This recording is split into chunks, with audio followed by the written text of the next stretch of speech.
ডাকাতরাও আবার আপনারা ছাত্ররা আবার হচ্ছে কোনো সাধারণ কেউ না, এরা প্রত্যেকে আবার হচ্ছে কোনো না কোনো দলের রাজনৈতিক পোস্টের নেতা।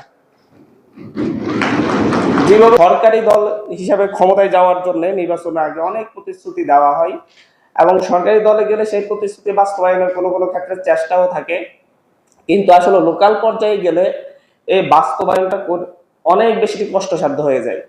খাল পুনরুদ্ধারের অনেক এই সরকার ক্ষমতায় আসার পরে মাননীয় প্রধানমন্ত্রীর উদ্যোগে খাল পুনরুদ্ধারের অনেকগুলা প্রজেক্ট দেখতে পাচ্ছেন না। আমরা যারা ঢাকা শহরে থাকি কিংবা হচ্ছে যারা কোনো উপশহরে থাকি কিংবা যারা কোনো পৌরসভায় থাকি, ওই সকল পৌরসভা, উপশহর কিংবা সিটি কর্পোরেশনের কয়টা খাল পুনরুদ্ধারের কাজ শুরু হয়েছে?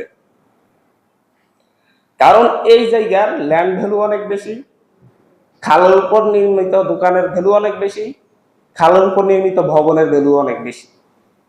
এবং কোনো কোনো ক্ষেত্রে যদি এগুলো পুনরুদ্ধার করতে চাই, পুনরুদ্ধার করার জন্য যায় সরকার, তাহলে সেক্ষেত্রে একটা দাঙ্গা লাগার পরিবেশও তৈরি হয়ে যায়।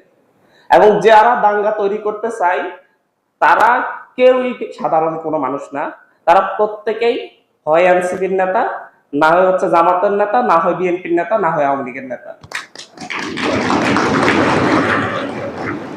মঞ্চে আমরা অনেক কথা বলি, অনেক কিছু বলতে পারি, এক জায়গায় মনে করেন সরকার পুনরুদ্ধারে যাবে, তাদের নেতা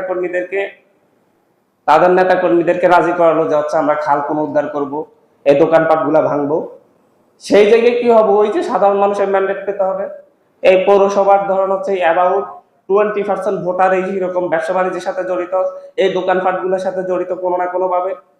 সুতরাং এরা একটা নেতৃত্ব খুঁজবে, তখন সেখানে নেতৃত্ব দেওয়ার জন্য এসে দাঁড়িয়ে যাবে হয়তো এনসিপি কেউ একজন, এইভাবে পুনর্বাসন ব্যতীত খাল খনন করতে দেওয়া হবে না, খাল পুনরুদ্ধার করতে দেওয়া হবে না।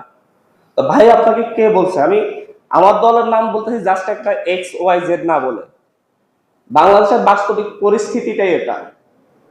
আমাদের আসলে এখানে কালকে যদি হচ্ছে জলাবদ্ধতা হয় ঢাকা শহরে, আমরা সরকারের সমালোচনা করব, সরকার ব্যর্থ হয়েছে, কিন্তু বাস্তবিক অর্থ হচ্ছে আমরা যারা বিরোধী দলে আছি তারাও কতটুকু সরকারকে হেল্প করি এটা হয়ে ওঠে না।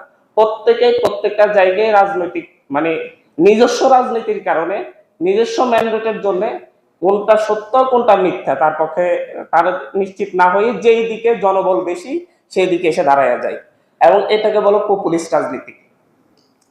আমাদের এই যে বাংলাদেশে প্রচুর চর উঠে, কথায় মাঝে মধ্যে নিউজে দেখি যে হচ্ছে বাংলাদেশ আরেকটা বাংলাদেশের আবির্ভাব। আমি মাঝে মধ্যে দেখি নোয়াখালী অঞ্চলের দক্ষিণে আরেকটা বাংলাদেশের আবির্ভাব,